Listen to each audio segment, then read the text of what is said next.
বনে গাছে থাকে, না ওই মন্দিরে বসে থাকে, কোন জায়গায় থাকে? ভগবানকে ডাকতে হলে তার ঠিকানা আগে জানতে হবে, যে কোন জায়গায় ডাকলে, কোন জায়গায় গেলে ভগবানের সন্ধান পাওয়া যায়। ওই পুরীর মন্দিরে গেলে কি ভগবান পাওয়া যায়? ওই কৃষ্ণ সরস্বতী চলে যায় বৃন্দাবন মথুরায়, সেখানে গেলেই কি ভগবান পাওয়া যায়? আর হরিচাঁদ জন্মগ্রহণ করেছিলেন ওলাকান, সেখানে গেলে কি হরিচাঁদ পাওয়া যাবে? ঠাকুর না বলে হরিচাঁদের মেলা মেলে, সেখানে গেলে কি হরিচাঁদকে পাওয়া যাবে?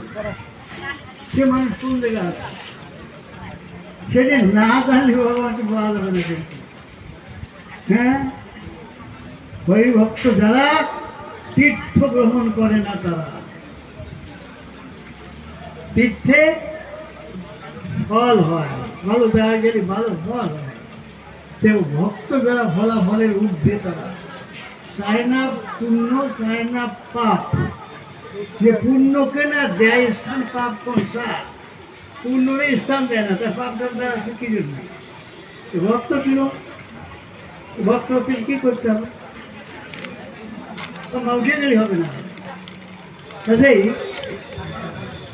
সেই ভগবান কোন জায়গায় আছে ঠিকানা জানতে হবে।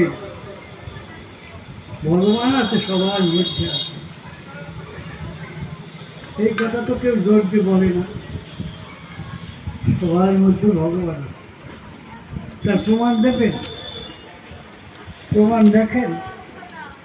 তারক চাঁদ তো আমরা মানি, তারক চাঁদই তো হরিচাঁদকে চিনাইছে। এরামৃত গ্রন্থ লিখেছে, মহাসংকীর্তন লিখেছে। সেই যেই রাম, সেই কৃষ্ণ, সেই গৌর, সেই হরিচাঁদ। সেই মানুষ এসে জানি প্রেম বন্যায় ভাষায় অগ্রণী, এরা মন্তায় লাভ দিল। এই তারকর্তার যুক্তি অনুযায়ী সবাইকে বুঝাই দিছে যে ওই মানুষ এই মানুষ।